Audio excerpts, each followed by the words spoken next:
मैं जानता हूँ कि बहुत समय से तुम अपने घर बनाने के बारे में सोचते हो। तुम्हारा घर भी बनेगा, हो सकता है एक नहीं 2-3 घर भी बने तुम्हारे। और देखो तुम ना, मैं जानता हूँ कि अभी के हिसाब से जेब में जितने पैसे हैं उतना रख कर सोच रहे हो, लेकिन तुम अब धीरे धीरे थोड़ा अपने व्यापार पर भी और ध्यान देना शुरू करो, क्योंकि अभी तुम्हारे हिस्से जितनी लक्ष्मी आनी है ना, उसका भी समझो 1% भी तुम तक नहीं पहुँचा है। तो इसीलिए अभी तुम्हें आवश्यकता है, ज़रूरत है कि तुम थोड़ा अपने काम पर ध्यान दो। बहुत माता लक्ष्मी की तुम पर कृपा होने वाली है अलग अलग तरीके से।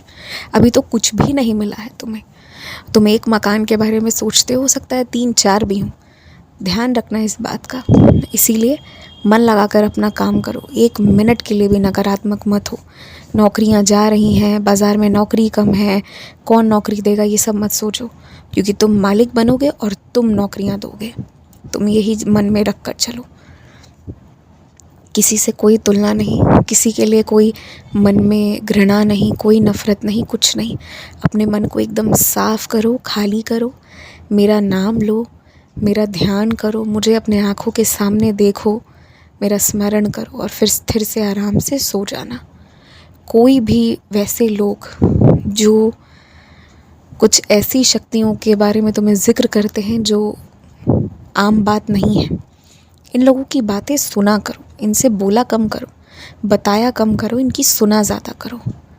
सुनने से क्या होगा ना कि सीखोगे, समझोगे और क्या नहीं करना है, ये भी, इस चीज़ का भी तुम्हें ज्ञान प्राप्त होगा। तो इसलिए भी थोड़ा सुना करो ऐसे लोगों को। आज तुम जिस तरह हड़बड़ा कर जल्दी जल्दी आ रहे थे बस पर बैठकर, आज तुम शायद अपना सामान छोड़ आते। इतना नहीं हड़बड़ाना चाहिए, धैर्य से, शांति से काम लेना चाहिए। अब ध्यान रखना कि आगे से ना थोड़ा समय लेकर चलो, और कभी कभी देर हो जाता है तो लोग समझेंगे तुम्हारी मजबूरी, ऐसी नहीं है कोई बात। तुम्हारे जीवन से ही बाकी सारी चीज़ें हैं, तो इसलिए आराम से चला करो, इतना हड़बड़ा कर नहीं। और क्यों तुम समय पर सोते नहीं हो? अगर समय पर सो जाओगे तो दिक्कत भी नहीं होगी, समय पर उठोगे और सारे काम भी जल्दी करके निकल जाओगे। तो समय पर सोया करो। और अगर सुबह दफ्तर जाना है या बच्चों को भेजना है या किसी को भी भेजना है, तो अधिकांश तैयारी रात में कर लिया करो। देखो, एक रात पहले अगर सारे फैसले लेकर सोगे तो तुम खुद फ़र्क महसूस करोगे कि सुबह कितने आराम से सारे काम हो जाते हैं। और तुम ना एकदम निश्चिंत रहा करो।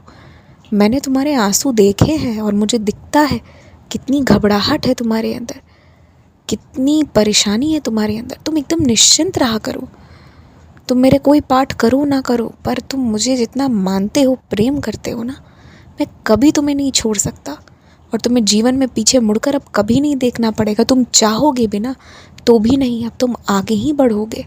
इसलिए एकदम निश्चिंत से, धैर्य के साथ जियो, घबराओ मत। तुम औरों से बहुत बेहतर करोगे, बस ये विश्वास मन में रखो, क्योंकि तुम मेरे बच्चे हो। और तुम पता है, मेरे शरण कभी नहीं आते। तुम तो कितनी बार मेरी हाथ छुड़ा कर भाग गए होते अगर मैंने तुम्हें पकड़ कर नहीं रखा होता तो तुम नहीं आए हो मेरे पास। सबसे बड़ी गलतफहमी जो है तुम्हारी, तो मैं वो दूर कर दूँ, तुम कभी नहीं आते मेरे पास।